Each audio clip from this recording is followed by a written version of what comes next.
ನಮಸ್ಕಾರ ರೀ ಅಪ್ಪಾಜಿ ಅಡುಗೆ ಮನೆ ಯೂಟ್ಯೂಬ್ ಚಾನಲ್ಗೆ ಮತ್ತೊಮ್ಮೆ ಎಲ್ಲರಿಗೂ ಸ್ವಾಗತ ರೀ. ಇವತ್ತಿನ ವಿಡಿಯೋದೊಳಗೆ ಒಂದು ಬ್ರೇಕ್ಫಾಸ್ಟ್ ರೆಸಿಪಿನ ನಾನು ನಿಮ್ಮ ಜೊತೆ ಶೇರ್ ಮಾಡ್ಕೊಳ್ಳೋದೇನೆ ರೀ. ಮಕ್ಕಳದ್ದು ಸ್ಕೂಲ್ ಸ್ಟಾರ್ಟ್ ಆಗೈತಿ, ಅವ್ರಿಗೆ ಲಂಚ್ ಬಾಕ್ಸಿಗೆ ಏನಾದರೂ ವೆರೈಟಿ ಕೇಳ್ತಾರೆ. ಒಂದೇ ಥರ ಮಾಡಿದ್ವಿ ಅಂತಂದ್ರೆ ಮಕ್ಕಳದ್ದು ಇರ್ಸು ಮುರುಸು ಇದ್ದೇ ಇರ್ತದೆ ರೀ ಮನೆಯೊಳಗೆ.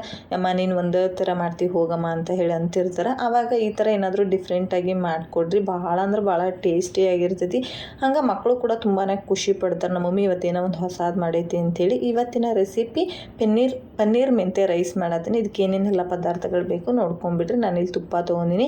ಹಂಗೆ ನಾನಿಲ್ಲಿ 1.5 ಗ್ಲಾಸ್ ಅಷ್ಟು ಅಕ್ಕಿ ತೊಗೊಂಡಿನಿ. 1.5 ಗ್ಲಾಸ್ ಅಕ್ಕಿಗೆ ನಾನಿಲ್ಲಿ ಎರಡೂವರೆ ಲೋಟದಷ್ಟು ಹಾಲು ಮತ್ತು ನೀರು ಮಿಕ್ಸ್ ಮಾಡೀನಿ. 1.5 ಲೋಟ ಅಕ್ಕಿಗೆ 1/4 ಲೋಟದಷ್ಟು ನೀರು, 1/4 ಲೋಟದಷ್ಟು ಹಾಲನ್ನು ತೊಗೊಂಡಿನಿ. ಟೋಟಲಾಗಿ 2.5 ಗ್ಲಾಸಷ್ಟು ತೊಗೊಂಡಿನಿ. ಮೆಂತ್ಯ ಸೊಪ್ಪು, ಈರುಳ್ಳಿ, ಟೊಮಾಟೊ ಹಣ್ಣು, ಪನ್ನೀರು ಮತ್ತು ನೆನೆಸಿರ್ತಕ್ಕಂಥ ವಟಾಣಿ ಕಾಳು, ಎಣ್ಣೆ, 1 ಚಮಚದಷ್ಟು ಶುಂಠಿ ಬೆಳ್ಳುಳ್ಳಿ ಪೇಸ್ಟು, ಒಂದು ಸ್ವಲ್ಪ ಗೋಡಂಬಿ, ಉಪ್ಪು, ಒಂದು ಸ್ವಲ್ಪ ನಿಂಬೆ ರಸ. ಒಂದು ಬೀಜ ಇಲ್ಲದ ರೀತಿಯಲ್ಲಿ ನಾನು ನಿಂಬೆ ರಸನ ತೆಗೆದು ಇಟ್ಕೊಂಡಿನಿ. ಒಂದು ಅರ್ಧ ಹೋಳು ನಿಂಬೆ ರಸ ಆದ್ರೆ ಸಾಕಾಕೈತ್ರಿ. ಹಂಗೊಂದು ಮಸಾಲೆ, ಪಲಾವ್ ಎಲೆ, ಲವಂಗ, ಚಕ್ಕಿ, ಏಲಕ್ಕಿ, 2 ಏಲಕ್ಕಿ, ಒಂದು 3 ಹಸಿಮೆಣ್ಸಿನ್ಕಾಯಿನ ಉದ್ದುದ್ದ ಶೀರು ಇಟ್ಕೊಂಡ್ರೆ ನೀವು ಮಾಡೋದು ನೋಡೋಣ. ಮೊದಲಿಗೆ ನಾನು ಇಲ್ಲಿ ಒಂದು ಪಾತ್ರೆ ಒಳಗೆ ಒಂದು 3.5 ಚಮಚದಷ್ಟು ಎಣ್ಣೆ ಹಾಕಿದ್ದೀನಿ. ಅದ್ರ ಜೊತೆಗೆ 1 ಚಮಚದಷ್ಟು ತುಪ್ಪ ಹಾಕಿದ್ದೀನಿ. ತುಪ್ಪ ಆಪ್ಷನಲ್, ಬ್ಯಾಡ ಅಂದ್ರೆ ಸ್ಕಿಪ್ ಮಾಡಿರಿ.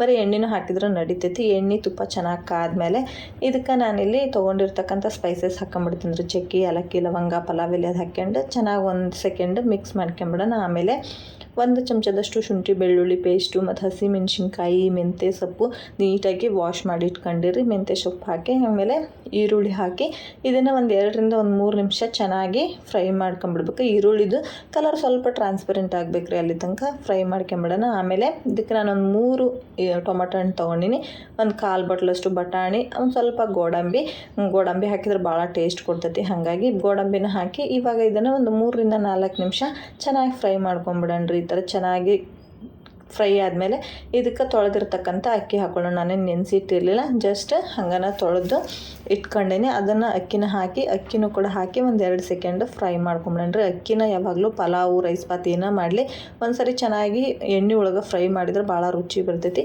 ಆಮೇಲೆ ಇದಕ್ಕೆ ಹಾಲು ಮತ್ತು ನೀರು ಮಿಕ್ಸ್ ಮಾಡಿ ಇಟ್ಕೊಂಡಿದ್ವಿ ನೋಡ್ರಿ, ಅದನ್ನು ಕೂಡ ಹಾಕ್ಕೊಂಬಿಡೋಣ. ಸಮ ಪ್ರಮಾಣದೊಳಗೆ ತಗೋಬೇಕು. ನೀವು ಎಷ್ಟು ಅಕ್ಕಿ ತೊಗೊಂಡಿರ್ತೀರಿ ಅದಕ್ಕೆ ನೀವು ಎಷ್ಟು ನೀರು ಹಾಕ್ತೀರಿ ನೋಡಿರಿ, ಅದರದ್ದು ಸಮ ಪ್ರಮಾಣ ಹಾಲು ನೀರು ಮತ್ತು ಸಮ ಪ್ರಮಾಣದಾಗ ಇರಬೇಕು. ಅದರದ್ದು ಲಿಡ್ ಕ್ಲೋಸ್ ಮಾಡಿ 1 ಕುದಿ ಬರೋಕ್ಕೆ ಬಿಡೋಣ. ಈಗ ಇದು 1 ಕುದಿ ಬಂದಮೇಲೆ ಇದಕ್ಕೆ ನಿಂಬೆ ರಸ ಮತ್ತು ರುಚಿಗೆ ತಕ್ಕಷ್ಟು ಉಪ್ಪನ್ನು ಆ್ಯಡ್ ಮಾಡ್ಕೊತಾ ಇದ್ದೀನಿ. ನಿಮ್ಮ ರುಚಿಗೆ ಅನುಗುಣವಾಗಿ ನೀವು ಉಪ್ಪನ್ನು ಆ್ಯಡ್ ಮಾಡ್ಕೊಳ್ರಿ. ಈಗ ಇಷ್ಟು ಹಾಕಿ ಒಂದು ಸರಿ ಚೆನ್ನಾಗಿ ಮಿಕ್ಸ್ ಮಾಡ್ಕೊಂಡು ಇದ್ರದ್ದು ಲಿಡ್ ಕ್ಲೋಸ್ ಮಾಡಿ ಜಸ್ಟ್ 1 ವಿಸಿಲ್ ಕೂರಿಸ್ಕೊಂಡ್ರೆ ಸಾಕ್ರಿ. ನಮ್ಮದು ಒಂದು ಪನ್ನೀರ್ ಮೆಂತೆ ರೈಸ್ ರೆಡಿ ಆಕತ್ತಿ. ನೋಡಿರಿ, ಓಪನ್ ಮಾಡತ್ತೀನಿ. ಓಪನ್ ಮಾಡಿ ಇದಕ್ಕೆ ನಾವು ಪನ್ನೀರ್ ಕ್ಯೂಬ್ಸ್ ಏನು ತೆಗೆದಿಟ್ಕೊಂಡಿದ್ವಿ ನೋಡ್ರಿ, ಇದನ್ನ ಹಾಕ್ಕೊಂಬಿಡೋಣ. ಹಾಕ್ಕೊಂಡು ಒಂದು ಸರಿ ಚೆನ್ನಾಗಿ ಮಿಕ್ಸ್ ಮಾಡ್ಕೊಂಡು ಇದ್ರದ್ದು ಮ್ಯಾಲೆ ಒಂದು ಮುಚ್ಚಳ ಮುಚ್ಚಿ ಒಂದು 10 ನಿಮಿಷ ಅಥವಾ ಒಂದು 15 ನಿಮಿಷ ಬಿಟ್ಟರೆ ಇದು ಬಿಸಿ ಒಳಗನ ಪನ್ನೀರೆಲ್ಲ ಬೆಂದು ಬಿಡ್ತೈತಿ. ಸಖತ್ತು ಟೇಸ್ಟಿಯಾಗಿನ ಇರ್ತೈತಿ ರೀ. ನೋಡಿ, ಲಿಡ್ ಕ್ಲೋಸ್ ಮಾಡಿ ಬಿಡಾತೀನಿ. ಹಂಗೆ ನೀವು ಪನ್ನೀರ್ ಸೈಜು ಯಾವುದಾದ್ರೂ ಕಟ್ ಮಾಡ್ಕೊಬೋದು, ಸಣ್ಣ ಕರ ಮಾಡ್ಕೊಬೋದು, ದೊಡ್ಡ ಕರ ಮಾಡ್ಕೊಬೋದು, ಚೆನ್ನಾಗಿರ್ತೈತಿ. ಈಗ ನೋಡಿರಿ, ಒಂದು 15 ನಿಮಿಷ ಬಿಟ್ಟೇನಿ. ಚೆನ್ನಾಗನ ಪನ್ನೀರೆಲ್ಲ ಬೆಂದೈತಿ. ನಿಮಗೆ ನಾನು ಒಂದು ತೆಗೆದು ತೋರಿಸ್ತೀನಿ ಪನ್ನೀರ್ ಹೆಂಗೆ ಬೆಂದಿರ್ತೈತಿ ಅಂತೇಳಿ. ಅದಕ್ಕಿಂತ ಮುಂಚೆ ಒಂದು ಸಾರಿ ನಾನು ಮಿಕ್ಸ್ ಮಾಡ್ಕೊಂಬಿಡ್ತೇನೆ. ನೋಡಿರಿ, ಇನ್ನೂ ಬಿಸಿ ಐತಿ, ಸ್ವಲ್ಪ ಕೈ ಸುಡಾಕತ್ತೈತಿ. ನೋಡಿರಿ, ಪನ್ನೀರ್ ಹಿಂಗೆ ಮುರಿದ್ರೆ ಹೆಂಗೆ ಮುರಿಯತೈತಿ, ಹೂಗತ್ತೆಲ್ಲ ಐತಿ. ಚೆನ್ನಾಗಿ ಪನ್ನೀರು ಕೂಡ ಒಳಗೆ ಆಲ್ರೆಡಿ ಬೆಂದೈತ್ರಿ. ಈಗ ಮಕ್ಕಳಿಗೆ ಸರ್ವ್ ಕೂಡ ಮಾಡ್ಕೊಂಬಿಡ್ತೀನಿ. ಈ ರೆಸಿಪಿನ ನೀವು ಕೂಡ ಒಂದು ಸಾರಿ ಟ್ರೈ ಮಾಡಿ ಆಮೇಲೆ ಅದು ಹೆಂಗೆ ಬಂತು ರೆಸಿಪಿ ಅಂತೇಳಿ ಕಮೆಂಟ್ ಮಾಡಿರಿ. ವಿಡಿಯೋ ಇಷ್ಟ ಆದರೆ ಲೈಕ್ ಮಾಡಿರಿ. ವಿಡಿಯೋ ನೋಡಿದ್ದಕ್ಕಾಗಿ ಎಲ್ಲರಿಗೂ ಧನ್ಯವಾದಗಳು.